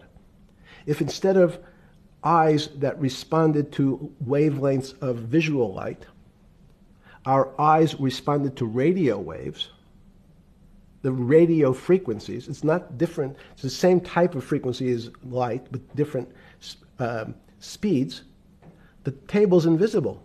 We know that our phone works in this room. So the waves are coming through the windows, the waves are coming through the walls. So the walls are invisible to that type of radiation, that type of energy. The walls I can see them because my eyes, a physical system, determines that the walls are there. You, with Murray Geldman, you founded, or were the original donor, and had the idea of Santa Fe Institute. In 10 or 15 years later, that effort to study the complexity of systems mathematically. Yes. Was It's a total failure. Yes. A total failure. Total failure. Why is that? It's the failure of science because, in fact, if to some extent science doesn't describe romance. I don't know why I'm attracted to somebody. I don't know. People are attracted to each other, and everyone has the same feeling. They've seen someone walk in the room, and they say, "Oh, that person gives me a creepy feeling." Science has tried to describe. Science doesn't describe what creepy feelings means. They just know it's a creepy feeling. I think women as I said the last time, have an intuitive sense. What is intuitive? They have intuition, they have feelings, and they're able to deal in the realm of things that men, especially men like myself, find unexplainable. They have women have intuition, men see things a bit differently. Men want to measure everything. Women are not really that interested in measuring. In what you're saying in macro terms, you actually think science, mathematics, maybe ultimately technology is moving to that more intuitive. I think science and math are old-fashioned. And unfortunately, people are still taught that they have to learn algebra in school and certain things in school, as opposed to learning to have an emotional. Is this what Larry Summers was trying to get at? Maybe he didn't say it perfectly enough, but what he was trying to get to in that system, the systems we study today, the way mathematics is either taught or understood, that women just haven't gotten up to the highest realms of engineering or physics or mathematics because of that. And you're actually implying that there's a either new branch of science, or we've hit an inflection point like in Newton that's going to go in a. Newton took mankind in a different direction because he was able to measure. Then you had subatomic, non-Newtonian physics later. Are you saying that you think there's another developing field that's coming up that may take us, I don't know how many decades to get our hands around, but that's what's evolving out of this? Yes. Yeah. In fact, I think that mathematics, it's not the end of science. Every year someone says it's the end of, we can't discover everything. There's lots to discover with relationship to the physical world, but we know a lot already. In respect to the unexplainable world, we almost know nothing. Women, again, sense it. And instead of Larry Summers, I won't digress too much, but Howard Gardner early on said, there's not one form of intelligence. It's not mathematical intelligence. There's emotional intelligence, this kinesthetic intelligence. There's this argument that I reject that black people are less intelligent than white people. It's not true.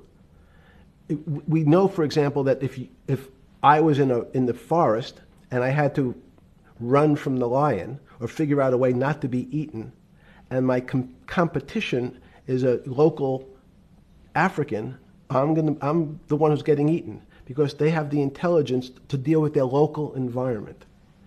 So it's just different. It's not better, it's not worse, but there's many differences amongst different types of people. And so people have different intelligences, and they excel in some intelligences usually, and less so in others. When did it come to, because the world of high finance is a world of pure reason, or is it a lot of emotion and gut checks and on trading desk and central banks when these decisions get made? Is it that high church, like the high church of science of high energy physics, or is it as much emotion that comes in as much as the mathematics and the reason? It's a great question. I think if you talk to really experienced and successful traders, and you ask them how they know what's going on, they can't give you an answer. They don't know. They feel it. They can feel the way the market's moving. They can feel the way the stock's moving. And that these are not very well-defined terms. It's difficult to put in mathematics terms, how did I feel it? You could look back and make guesses what I was seeing. But great traders feel it and then act on their feelings. That's the difference. Many people feel it but are afraid because they want a mathematical justification before they take that next step. When you first got on the trading desk at Bear Stearns in the late 70s or mid 70s, were you shocked by how little actual understanding of mathematics that the traders comprehended? Yeah, well, again, we had a Texas Instrument calculator. Most stockbrokers, especially before 1975, if they were good stockbrokers, could add. That's about it. They could multiply. If you could multiply, you were already in the top 15% of stockbrokers. Stockbrokers simply meant there's a story. When I went to the first person, I had no money. And I said, how much money do you make a year? And he said, $400,000. I said, impossible. I'm making $10,000. That's probably more than your family had made in his entire existence. Yes.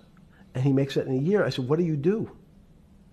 And he said, it's too complicated for you to understand, which is what the main thrust of Wall Street people, they want to tell you it's too complicated. Because if you understood that that person was simply, he had a brother-in-law, in fact, in this case, who ran the pension fund at General Motors. His brother-in-law would call him and say, buy 1,000 IBM. He'd hang up the phone, he'd write it out on a ticket and walk it to a window. That was his entire skill set. Hello, write what my brother-in-law says, walk it to a ticket window. Give me an example when you were on the trading desk in the early days of Bear Stearns of a time that you felt either complete uncertainty or you saw total panic, where something was happening that people couldn't foretell and that they were like in an airplane cockpit where it's going wrong. Walk us through that. In 1978, I think it was, across the news wires, there had been a collapse of the currency in Thailand. On the other side of the world, had no relationship to me. I wasn't sure where Thailand was. But the fact that a currency, a country's money, had all of a sudden dropped tremendously in value affected the rest of the world's markets. And people panicked because they'd never seen that before.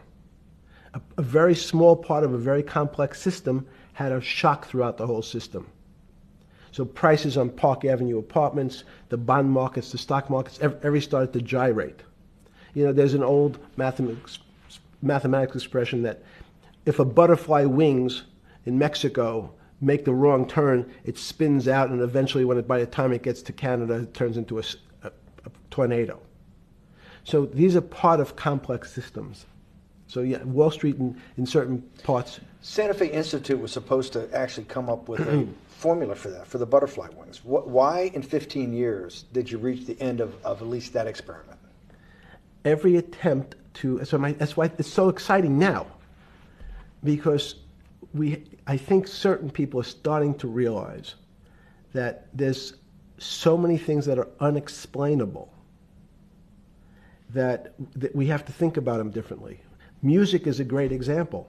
It's a common man's example. You know when you hear a certain song, it makes you feel a certain way. How does it do that? We don't know. We can't mathematize it. And even that music, Steve, nowadays we compress music. When you have a violin, it's compressed onto your iPhone. So what does compression mean? I'm taking lots of information and I'm cutting it into lots of pieces and squishing it together. And when I squish it or compress it, I have to take out lots of pieces, but I say that they're not very important pieces. It's those pieces that we take out when we compress data, to me, are the most interesting parts of life. You just said a while ago, part of this new search for science may go back to when people were actually talking about a soul, and you said there's no doubt in your mind that there is a soul. Describe for me what you mean by that. What do you mean by soul? What do you mean soul different than the physical analog body that we're seeing on film right now? It's difficult to describe in words. I mean, I'm not a poet. Poems get a little closer to what that really means. But even the concept of what is life becomes complicated when you deal with plants and seeds. Is a seed alive? I don't know. Certain people would say, no, it's dead.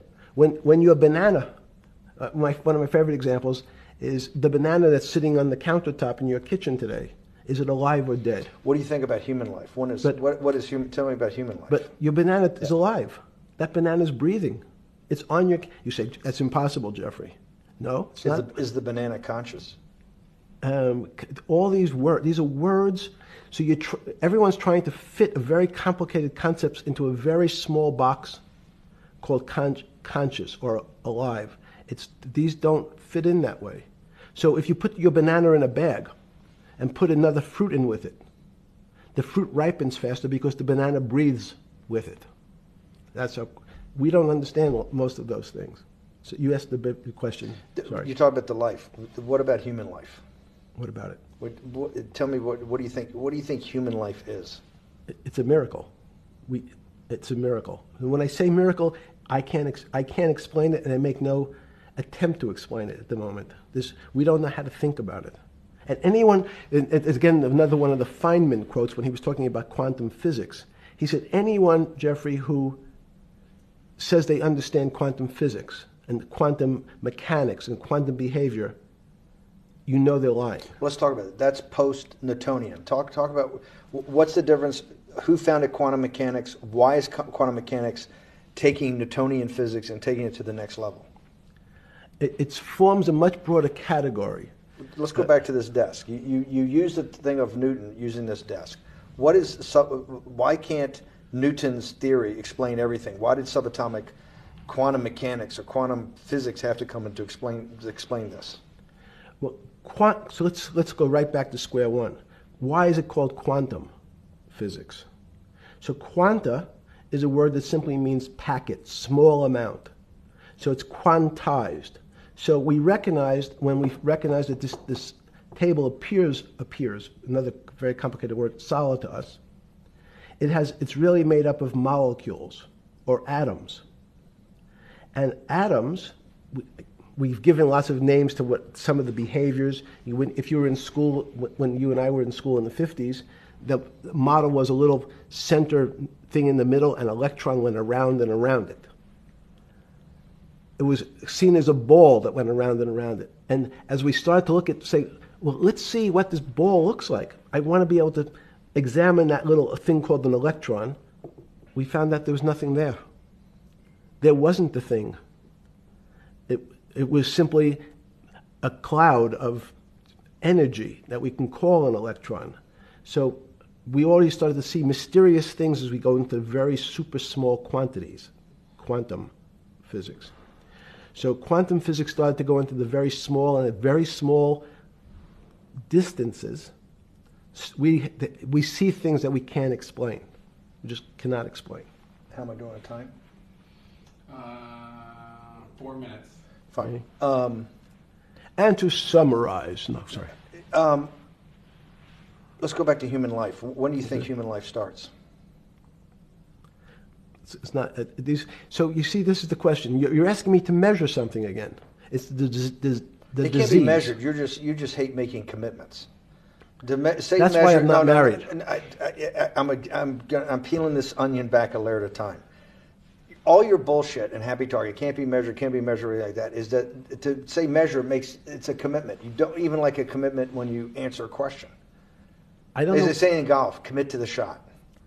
I don't know what it means to be measured. You do know what it means to be measured. You're one of the leading currency traders, hedge fund guys, or stock market financial wizards. You're in the high priesthood of high finance. You certainly know how to measure. That's why you're a billionaire. Any other answer besides that is total and complete bullshit, and you know it. I know very few things. You know things can be measured. You measure every day. You weigh and measure every day. You weigh and measure people. You weigh and measure leaders. You weigh and measure economies. You weigh and measure politics. It's a very good. You weigh and measure. You weigh. Hang on. Your whole life, in fact, is measuring. So what you've now done is a great thing, is you've used the word measure, a mathematic term, in the common vernacular and abused it. So I don't even recognize what it means. It's so abusive to my field. Why? And let's go to that. In mathematics, measure means what specifically? There's no specific. It's an approximation, or giving something a number. Einstein said, we're not asking you to go to the ninth decimal point. You didn't say that before. No, you're not going to the ninth. I don't even. What if I say measure how tall are you? You'd say in your case 6 foot. 6 feet. But is it 6 foot 1 inch? Give or take, between 5'11" and 6 feet. But what's that? But I want. So the question is, I want an accurate. I got Zeno's paradox. I don't even know what it means to measure you. Am I measuring the top of your hair, the top of your skull, the finer, the more. You're being rabbinical. This is like. I shaved my beard off. I used to be rabbinical. No, my point is, isn't that going through the Torah where you're parsing every definition? No, however we broadly define measure, your life literally is about measurement, is it not? It's about putting numbers on things so that I can try my best. That you can call it whatever you like. If that Well, what do makes you feel what- better. What do you know? No, Because I I'm want to make you related happy. back to your scientific inquiry. No, even a number. People don't. A number is a complicated When did thing. you come? When did you come to this When did you come to this aha moment? Was when it was in your solitary confinement, when the biggest financial crisis in world history was going on, in your 7x9 jail cell with your metal bed and your two brushes because you were a trustee with the brown uniform on, trustee spelled wrong. Is that the moment of clarity that you had about science and Newtonian physics and everything that we can measure is really not going to be the way we go forward? It's going to be much more esoteric, emotional intelligence thing. Was that your moment of clarity? I wish it was, because it would make such a great story for this interview, but it's not. It's the fact that I lead such a privileged life to come across. But when did you? If it didn't happen then, when did it? Or did it happen before? I was then? going to hopefully Okay. get to the. Okay. I'm in a privileged position to have some of the world's smartest people come to my house and tell me what they think about different subjects, and I finally realized that the thing that they had most in common was there was this area, no matter how smart they were, that when I asked them the questions, they said they'd have to resort to a 500 or 1,000-year-old response to that question, which was, I don't know. You know who else found that out? Socrates. That's what Socrates kept doing, right? Socrates kept asking all the experts. He would go through, question after question after question, and realize at the end they didn't really know. They really didn't basically understand what they were talking about. And one of the things that people won't enjoy, it turns out that potentially one of the bad things to teach children is how to write. Writing, reading, and arithmetic everyone's supposed to be taught. But writing forces you into a very narrow channel of thinking. You have to write in a certain form, in a certain way, in a certain linear pattern. So your thinking becomes somewhat narrow. The reason I brought up writing is one of the recent discoveries of mine with respect to Socrates, Plato, and Aristotle is they never wrote anything. They spoke, and people around who could write wrote. Socrates could think. So that was... Jesus of Nazareth was the same way, right? Never wrote anything. I thought he was a carpenter. He was a carpenter. Didn't he need like a little carpenter's? No, I don't want to get that. But at least his written record. Right. One last thing. Sure. Thank you for having me to your house.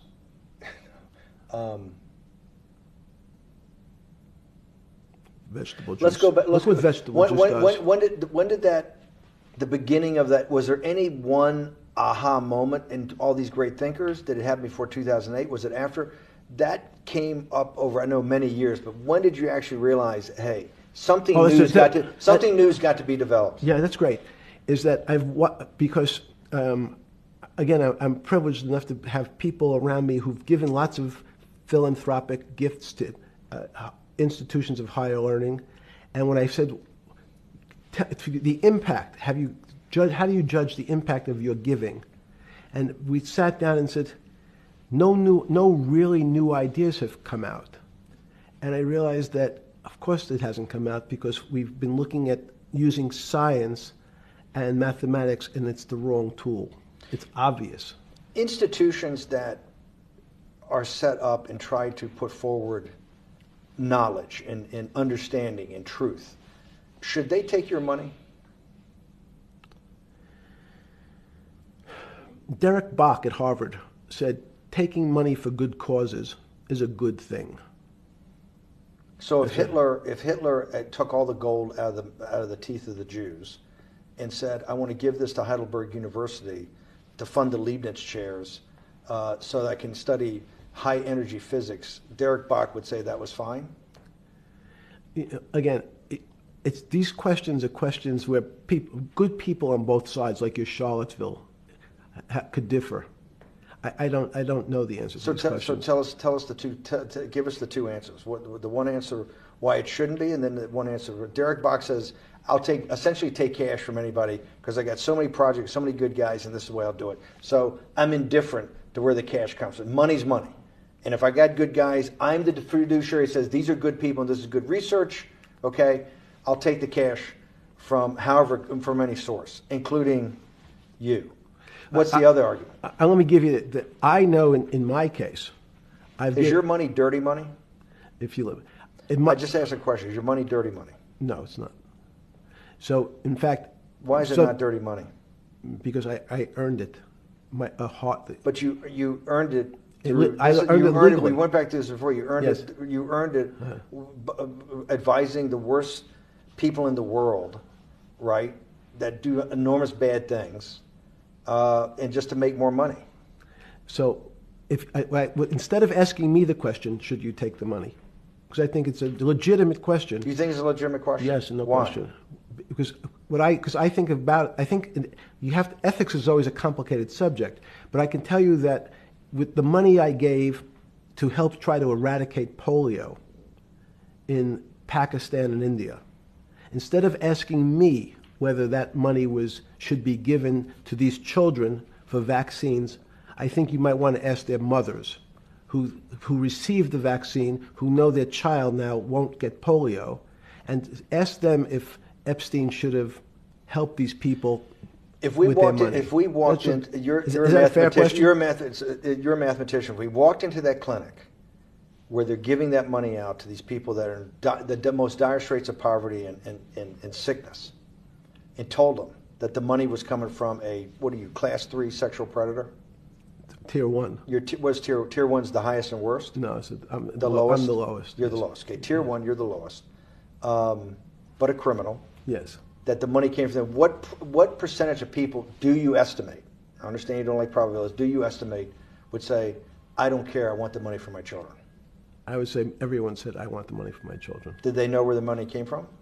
I think if you told them, if I told them the devil, 100%. the devil himself. The devil himself said, I'm going to exchange some dollars for your child's life. Do you think you're the devil himself?